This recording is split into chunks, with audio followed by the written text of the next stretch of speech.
সবার উপর আমি তো একজন মানুষ, আপনারাও নিশ্চয়ই মানুষ, মিডিয়াও নিশ্চয়ই মানুষ। আসলে এটা মানুষের কাজ হতে পারে না। একটা শব্দ আমার মনে হচ্ছে যে এই জল্লাদের উল্লাস মঞ্চ আমার পলাশী নয়, এই জল্লাদের উল্লাস মঞ্চ আমার কালীগঞ্জ নয়, এই জল্লাদের উল্লাস মঞ্চ আমার বাংলা নয়। যারা উল্লাস করছেন বিজয়ের জন্য কি মূল্য আছে বলুন তো? একটা লাশের বিনিময়ে আপনারা আপনাদের বিজয় উল্লাস করছেন। ওই ছোট্ট মেয়েটির ছবি দেখাতে আমার কষ্ট হচ্ছে। গলা ক্ষত, ক্লাস 4-এ পড়তো, 10টা বছর বয়স। এখানে তো ওদের দলের লোকেরা হিন্দু মুসলমান করে মেলা বক্তৃতা দিলেন যে হিন্দুর ভোট আমার চাই, মুসলমানের ভোট আমার চাই। কিন্তু বোলাল দিতে যে তামান্না মরল, মায়ের কোল খালি হলো, তার পরিচয় কি শুধু হিন্দু? তার পরিচয় কি শুধু মুসলমান? নাকি তার পরিচয় সে আমার এই একটি মেয়ে, আপনাদের পরিবারের একটি মেয়ে? ওদের কাছে এর কোনো মূল্য নেই। ওরা বিজয় উল্লাস করছে, ওরা বলছে কন্যাশ্রী দেয়। এর মূল্য কি আছে যে বিজয় উল্লাস থেকে বোমার আঘাতে একটি বাচ্চাকে মারা হয়, খুন করা হয়? আমাদের এখানে আছেন কোন দল মত? সবচেয়ে বড় কথাই দেখছেন মোলান্দির বাড়িতে বাড়িতে যারা ওদের ভোট দিল না, ওদের বিজয় উল্লাস, জয়ের সার্টিফিকেটও বোধহয় এখনো সই হয়নি, এখনো বোধহয় রিটার্নিং অফিসারের সই হয়নি। সইয়ের আগেই মোলান্দি গ্রামে বোম মারতে হবে। তার মানেটা কি দাঁড়াচ্ছে? কি চাইছেন আপনারা? আমরা প্রশাসনকে বলছি অবিলম্বে দৃষ্টান্তমূলক শাস্তি দিতে হবে। মায়ের কোল হারার জবাব না হলে বাংলার মায়েরা দেবে, এটা মনে রাখবেন দিদিমণি। আপনার নাম মমতা তো? মমতা শব্দের মানে বাংলার ডিকশনারিতে করুণা, মায়া, স্নেহ, কাইন্ড। কিন্তু এই শিশুটির মৃত্যুর দায় কে নেবে? এর উত্তর এ রাজ্যের সরকারকে, এখানকার প্রশাসনকে দিতে হবে। এবং আমরা বলছি যে এই ঘটনার যেন পুনরাবৃত্তি না হয়। আপনারা মিডিয়া যাবেন, কি হচ্ছে আমরা খবর পাচ্ছি। এক্ষুনি বিজয় মিছিলের নামে বিভিন্ন জায়গায় উল্লাস শুরু হচ্ছে, বামপন্থী কর্মীদের বাড়ির সামনে নাচানাচি করা হচ্ছে। কি ভাবছেন কি? এই জয়কে আমরা জয় হিসাবে মনে করি না। যে জয় একজন মায়ের কোল খালি করে, এর তীব্র নিন্দার ধিক্কার জানানো ছাড়া মানুষ হিসাবে আর কথা বলার কিছু থাকতে পারে না। কি বলবো বলুন না? দেখলেন আপনারা সবই। আজকে কালীগঞ্জ বিধানসভার উপনির্বাচনের আজকে কাউন্টিং ছিল। কাউন্টিং থেকে আমরা বাম কংগ্রেস জোটের প্রার্থী হিসাবে আমি ছিলাম, আমরা হেরে গেছি তৃণমূলের কাছে। তো তৃণমূল সেই তাদের বিজয় উল্লাস করার জন্য মোলান্দি গ্রামে তারা একটা বাচ্চা, তাকে বোম চার্জ করে। সে বাচ্চাটা একদম স্পটেই মারা যায়, ক্ষতবিক্ষত দেহ, এবং সেই সঙ্গে কিছু আরও 3-4 জন তারা বোমে খুব গুরুতর জখম হয়। এখন তারা হসপিটালাইজ, আন্ডার ট্রিটমেন্ট। এবং বেশ কিছু বাড়ি তারা ভাঙচুর করে, তারা লুটপাট করে। এই সব আর কি বলার আছে? খুব দুঃখের ঘটনা। আমার মানে গলা ধরে আসছে। একটা শিশু কি করলো বলেন তো? এটা হচ্ছে এইটা ওদের কালচার। মানে যারা আমাকে বা জোটকে ভোট দিয়েছে তাদের প্রতি ওদের আক্রোশ, যে ওরা ভোট দেবে কেন, এটাই, আর কিছু না। মুখ্যমন্ত্রী নির্দেশ দিয়েছে, আর ছাড়েন মুখ্যমন্ত্রীর কথা, ফালতু কথা। মুখ্যমন্ত্রীর মুখও আর মুখটা একই রকম না, দ্বিচারিতা কথা হয়। সেদিকে যখন সাংবাদিকদের সামনে বলছে, তখন বলছে যে আমি কোন রকম রেয়াত করব না। অথচ তার দলের যারা করছে, জেলা স্তর, ব্লক স্তর, পঞ্চায়েত স্তর, বুথ স্তর, তাদেরকে সে শেল্টার দিচ্ছে। পুলিশ নিরুপায়, পুলিশের যে অ্যাকশন নিতে যাচ্ছে পুলিশকে আটকে দিচ্ছে। এটা তার কথা কি বলবো? পুলিশ ইতিমধ্যে একজনকে গ্রেফতার করেছে। একটা কেন গ্রেফতার করলো? যাদের যাদের নামে স্পেসিফিক কমপ্লেন হবে সবাইকে ধরা হোক, একবার শিক্ষা দিক না, দেখেন গ্রাম ঠান্ডা হয়ে যাবে।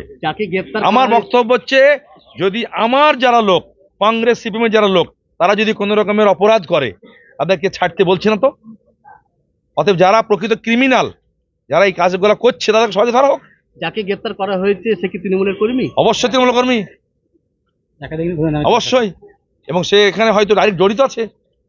একটা ন্যক্কারজনক ঘটনা, যে ঘটনার জন্য মানবিক তাড়নায় আমি এখানে ওনার ফ্যামিলির সঙ্গে দেখা করতে এসেছি, দেখা করব এবং এখান থেকে দেখি কি হয়েছে, আমি সরজমিনে দেখবো। তপনদা, আপনিও পরাজয় হয়েছেন, কংগ্রেস প্রার্থী বাম সমর্থিত তিনিও পরাজিত হয়েছে, তার ফলেই এই ঘটনা বলে অনুমান করছেন পরিবার। কি বলবেন? দেখুন, এটা দলমত নির্বিশেষে এটা আমি মানবিক তাড়না, এটা আমি এসেছি। যে অন্য দলের সমর্থক হলো, যে বাংলায় যে একটা বড়দের স্তূপে বাস করছে জনগণ, এটা মানুষ এবার দেখতে পাচ্ছে, যার জন্য মানবিক তাড়নায় আমি এসেছি। পরিবারের পাশে কিভাবে সাহায্যের হাত বাড়িয়ে দেবেন বলে আশা করছেন? দেখুন, যে ক্ষতিটা আছে সেই ক্ষতিটা আমরা পূরণ করতে হবে না, পরিবারের পাশে থাকবো, আমরা যাব এবং কিভাবে কি করা যায় আমরা সেই ব্যাপারে আমরা ঊর্ধ্বতন কর্তৃপক্ষকে আমাদের দলের জানাবো। একজন বাচ্চা মেয়ে মারা গেছে, পাশাপাশি বেশ কয়েকটি বাড়িতেও বোমাবাজি হয়েছে, ঘটনা নিয়ে কি বলবেন? এইটাই তো পশ্চিমবাংলার কালচার। আপনারা জানেন, প্রথম দিন থেকেই বলছি যে পশ্চিমবাংলা আজ ভারতের স্তূপে বাস করছে। এই যে খুন সন্ত্রাস রাজধানী, এ তো আগাগোড়ায় আমি বলে আসছি, আজকে তার প্রমাণ হলো। তার জন্ম হয়েছে পঞ্চম শ্রেণীতে সে পড়ে গ্রামের একটা প্রাথমিক বিদ্যালয়ে, যে বিদ্যালয়ের অবস্থা অত্যন্ত খারাপ আপনারা জানেন। শিক্ষার বেহাল দশা, মেরুদণ্ড শেষ। এখন পুলিশেরও সেই রাস্তায় হাঁটার পথে। পুলিশ এর আগেও ওই গ্রামে একাধিক ঝামেলার জন্য দোষীদেরকে আড়াল করেছে আপনারা জানেন। আজকে আমার এই ছোট বোনের এমন কি হয়ে গেল, এই উপনির্বাচনে জয়ের পরে সিরিয়া এবং ইসরায়েলের যুদ্ধ থামবে না, রাজ্যের মুখ্যমন্ত্রীর পরিবর্তন হবে না, তাহলে এমন কিসের বিজয় উল্লাস হলো যে একটা শিশু সন্তান, একটা পঞ্চম শ্রেণীর ছাত্রীকে মারা হলো। এর দোষীদের শাস্তি যতক্ষণ না হবে আমাদের এই আন্দোলন এর থেকে আরো জোরদার হবে। কেন? আপনারা তো জানেন, ইতিমধ্যেই সব মিডিয়ার মাধ্যমে খবর পেয়েছেন যে এমন বিজয় উৎসব হচ্ছে, শিশু খুন করে বিজয় উৎসব। এতটা নির্লজ্জ বেহায়া প্রশাসন পশ্চিমবাংলার মাটিতে চলছে। কিন্তু তার থেকেও বড় কথা যেটা, যে খুন হচ্ছে কিন্তু খুনি অ্যারেস্ট হচ্ছে না, তা সেই নিয়ে পুলিশের কোনো ভূমিকা থাকছে না। আর এই রাজ্যে 11 সালের পর থেকে তো দুষ্কৃতীদেরকে সব সময় প্রশ্রয় দেওয়ার একটা পরিকল্পনা এই রাজ্যের শাসক দলের পক্ষ থেকে আছে। তাহলে কাজেই এই আমরা যা দেখতে পাচ্ছি, যাতে প্রশ্রয় পাচ্ছে দুষ্কৃতীরা, তারা মনে করছে এটা আমাদের সরকার, তাই মানুষ খুন করো, শিশু খুন করো, কোনো যায় আসে না, এই আনন্দে থাকতে চায় এরা। মানুষ খুন করে বিজয় উৎসব। পুলিশের মেরুদণ্ড আছে এই পশ্চিমবাংলায়। পুলিশ তো তৃণমূল কংগ্রেসের দলদাসে পরিণত হচ্ছে। পুলিশ তো ওই কথা বলবে, এটাই তো স্বাভাবিক, এটা তো অস্বাভাবিক কিছু নয়।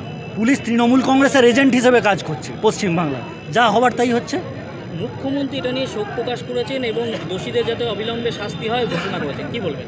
মুখ্যমন্ত্রীর তো একটাই কাজ, একটা ঘটনা হলে শুধু 4টে পয়সার একটা ঘোষণা করে দাও।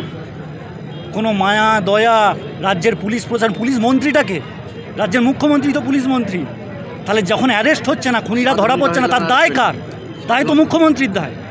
আপনি পরপর ঘটনাগুলো দেখুন, 11 সালের পর থেকে এই রাজ্যে দুষ্কৃতির যা ঘটনা ঘটছে, সে বালি মাফিয়া হতে পারে, চোর হতে পারে, দুষ্কৃতি হতে পারে, খুনের ঘটনা হতে পারে, সব কটাই অ্যারেস্ট করা হচ্ছে, সব তৃণমূল কংগ্রেসের লোকেরাই অ্যারেস্ট।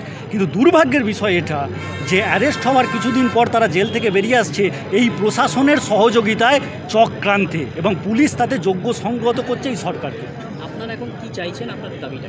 আমরা চাইছি দোষী ইমিডিয়েট অ্যারেস্ট হোক, দোষীরা অ্যারেস্ট হোক, তারা শাস্তি পাক, এটাই সব থেকে বড় দাবি আমাদের কাছে। আর এই প্রশাসন, যা প্রশাসন চলছে, এই প্রশাসনকে পরিবর্তন করাটাও এই সময়ের দাবি। আপনাদের আন্দোলন কতক্ষণ ধরে চলবে?